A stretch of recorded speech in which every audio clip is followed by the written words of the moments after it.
Women now account for a majority of voters in America, and the diversity of women voters is just as diverse as the makeup of our nation. With less than a month away from the New Mexico primaries, the issue of criminal justice reform and mass incarceration is a topic that has both Republican and Democratic candidates looking for common ground. Our correspondent Stan Wilson recently spoke to two women working to make a positive difference in the lives of adolescents and young women who have served time. The prison population for women is growing at twice the rate of men in every state across the country. Maria Garley knows what it's like to be locked up. She spent 9 years in prison, but in a remarkable turnaround, she earned a college degree and now works with ex-cons in alternative treatment programs and helping to restore their voting rights. Kelly Gilbreth is a therapist at First Nations Community Health Source, a program dedicated to helping Indigenous girls and women in the criminal justice system. Thank you both for joining me. Let me start off with you, Maria. How did you end up behind bars? Well, like so many women that I was incarcerated with, I was in a situation that I didn't know how to get out of.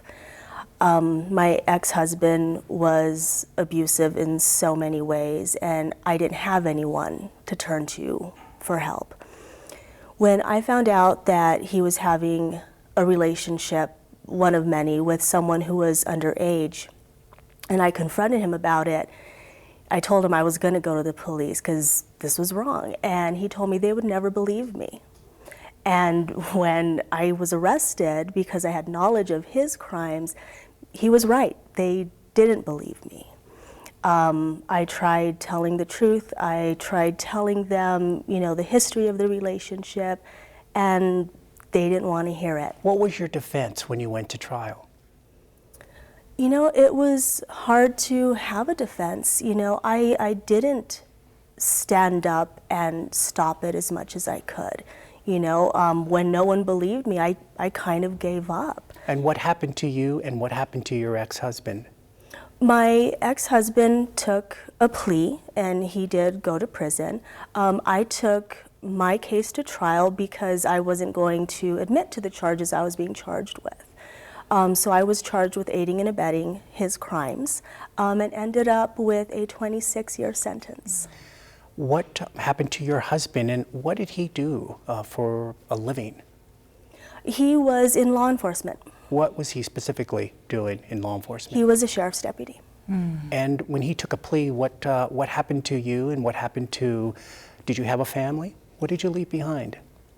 I left a lot behind. I had 3 children. At the time of my arrest, they were 7, 5, and 8 months old. When you were sentenced to prison and walked into that place, what was prison like for you? It's definitely not like what you see on TV. And unless you've been there, it's really hard to explain. There are things that still haunt my days and keep me awake at night, things I saw and had to do to survive. And what exactly was so tragic about it, and what was it like meeting other inmates and the stories you began to hear? Growing up, I grew up in a small town. I was very sheltered by my family. And going to prison, I met women, smart, talented women, women who had traveled the world, had careers, served in the military. And to see that they were in similar situations because of abuse, because of an addiction, because they were doing what they had to do to survive. And that's where they ended up because they also had no one they could turn to for help.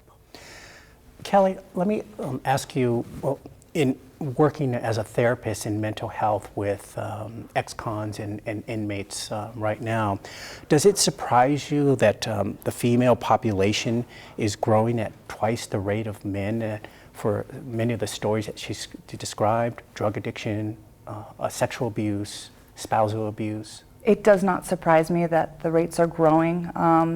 The amount of girls that I work with that have sexual abuse histories is staggering. And so the way they have learned to cope with their traumas is to numb through substances.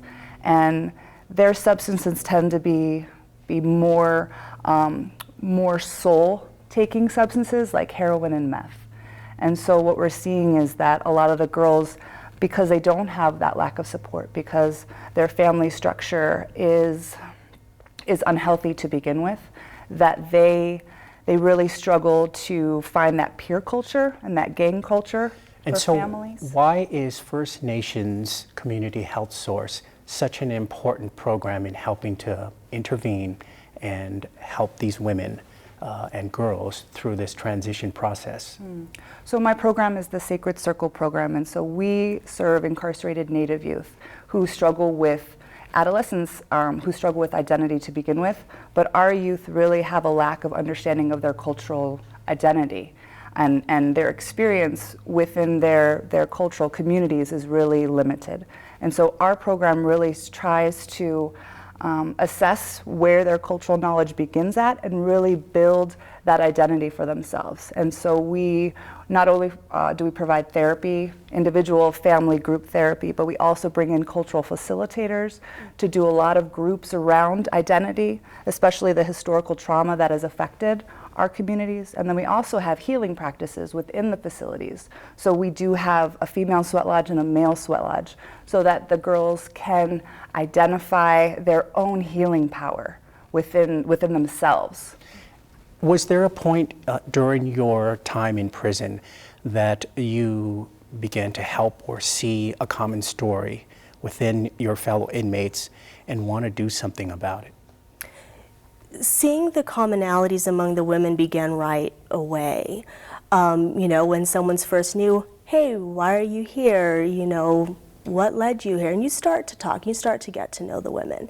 And probably about halfway through my incarceration is when I got so frustrated with seeing the way the staff was treating the other women, frustrated with the way the women were treating each other when they were all in the same situation and should have been building each other up, helping each other through. And what did you do about it?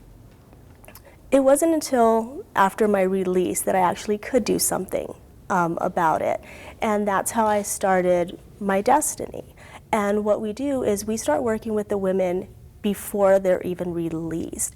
We start assessing their needs, start connecting them with mentors, not only who have been incarcerated and are successes now, but also mentors in the community who believe that people who have been incarcerated deserve second, third, even fourth chances.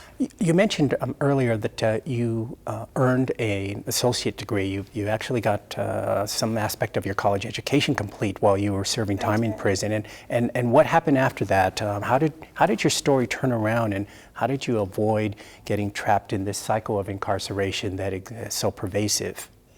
I was one of the lucky ones who, when I was released, actually had a strong support system.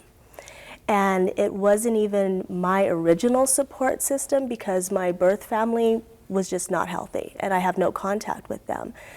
My support system now ended up being the parents of someone I was incarcerated with. They took me in, I lived with them for 13 months, and for all intents and purposes, they are my family to this day. Kelly, are there any aspects of the First Nations Health Source program that you feel lacks in terms of access or expansion that would address some of the work that she's doing to prevent and intervene with ex-female cons? Mm-hmm. So as she was saying, the important time for her was her transition out of the facility. Mm-hmm. And so presently First Nations, through my program, were able to go in and serve the girls in Camino Nuevo. However, that transition out is where they fall back into the heroin or the meth use, and they struggle to build that stabilizing force, that family connection, which they so desperately need. So it's been my mission to work towards building a stable living environment, a leadership program of sorts for them. And so right now I'm in the process, in collaboration with La Placita and Footprints Ministry, to develop a program called Seventh Direction, which is a transitional living program for girls leaving incarceration age 16 to 25. Maria, and when you look at your experience and the larger issue of mass incarceration in America, particularly cases involving low-level, nonviolent, drug-related convictions, do you think that reform is a critical issue that needs to be addressed on the policy side and the lawmaker side? It's absolutely critical. Why? It's obvious that in America what we're doing isn't working. It's easy to put someone in prison. That's easy. It's harder to find out what led someone to that in the first place. And society as a whole doesn't want to face that. The time, the effort, the money needed to go into programs to say, you know what, we're all in this together and you're not okay, how can we make you okay? Kelly, what policy changes that you think would be effective in reducing the chance for recidivism? I think for myself, to increase the mental health services and preventative programs for the youth and their families to support their healing so that the youth do not end up in the prison system to begin with. And Maria, finally, what specific action are you going to be looking from at the presidential candidates in terms of persuading you who to vote for when it comes to criminal justice reform? Someone who doesn't believe in lock them up and throw away the key. Yes, there are some crimes that deserve incarceration. I do believe that. But past that, there's still people, and these are felons like myself, who are going to vote. You mentioned that your family was left behind. Do you have a relationship, given that this happens to women with children, it's very common, and it's breaking families apart. How did your story end when you decided to try to do something about it? When I was released, I was lucky, one of the lucky women who had contact with my children during my incarceration. I have a great relationship with my son now, and my relationship with my two daughters is challenging. It goes back and forth, but there's not a day that I don't stop loving them and wanting them in my life. Criminal justice reform is a very important topic, especially during this election season, and we'll be following it throughout the campaign season. Thank you both for joining us. Thank you. Thank you.